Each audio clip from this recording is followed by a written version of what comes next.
Hey everybody, welcome back to the Wobbly Bar Steakhouse. Slato behind the bar here with my man Bobby Joe Peterson. And it is the Taste of Tennessee, old number 7, Jack Daniels week. You know, I saw Lynn Tolley across the way here over at Charities enjoying a little bite to eat. And I'm sure she's on her way over here because you, sir, you know, you've been throwing it out there to everybody up and down the road.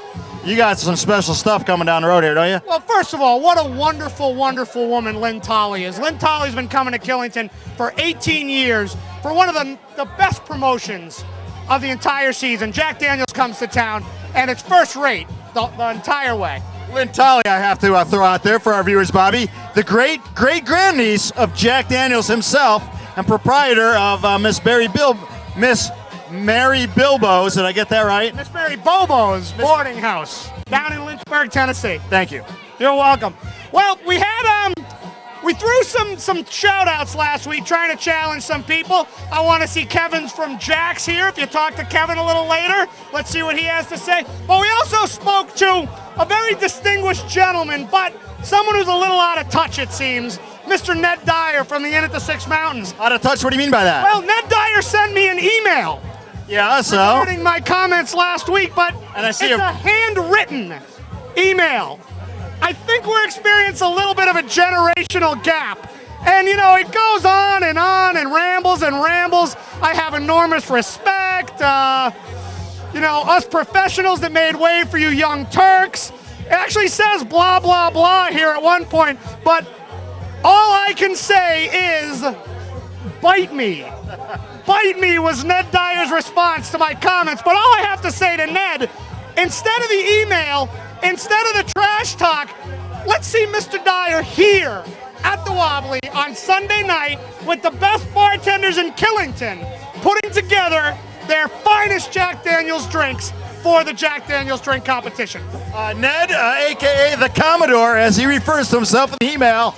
Ned, the gauntlet has been tossed, slapped, thrown across your face. I think you better get down here because otherwise... The only problem with the competition is it doesn't start until 9 o'clock, so Ned might need a nap in the afternoon, but it'll be well worth it. Stay tuned, because I know that Lori's got a sweet interview coming up. Nope, that's next. I'm at the Wobbly Barn with Jay from... West Hartford, Connecticut. Nice. Jay's an old friend. I know him when I was in graduate school in New Haven. He was at Yale University, and you were on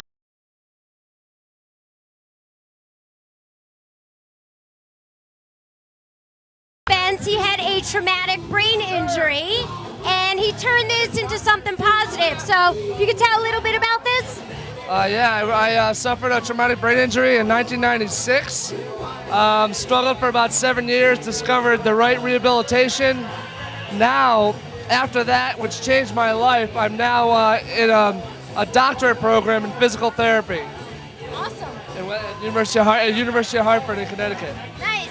And Jay sent me some raw footage. He actually just went out and he worked on a documentary out in Squaw with some big name skiers. Could you tell us a little bit about that? Yeah, before my injury and during my injury, I was living in Squaw Valley and was lucky enough to get to be friends with a lot of rippers, a lot of pro skiers. And can you throw a couple names out there for us? Johnny Mosley, Darren Ralphs, Shane McConkey, JT Holmes, Scott Gaffney, Rob Gaffney, all these guys. What we did was we're in the process of making a documentary to benefit all the other traumatic survivors out there and their families.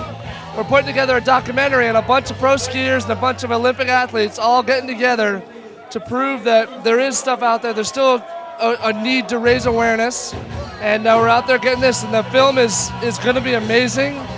Right now, it's a work in progress, and for all those that may be interested in seeing some pretty awesome footage and to learn more about this injury, if you will, go to the website's goingthedistance.info as an information. It's a wonderful project. Okay, so goingthedistance.info, and it's raising awareness about traumatic brain injury. Thanks, Jay. No worries. It's really good. I'm just lucky enough to be a part of it and to be ripping the slopes at Squaw with the likes of Johnny Mosley and and all those guys, Scott Gaffney, Rob Gaffney, all those guys. It's pretty amazing, and we're all good together. And now he gets to rip the slopes with me tomorrow because I'm such a good skier. You're a ripper. Not quite, but I always have nice little ski outfits, so that's what's important. I'll get you throwing some backflips in the park. Okay, I'll hold you to that. Okay, good. Stay tuned for more Killington After Dark.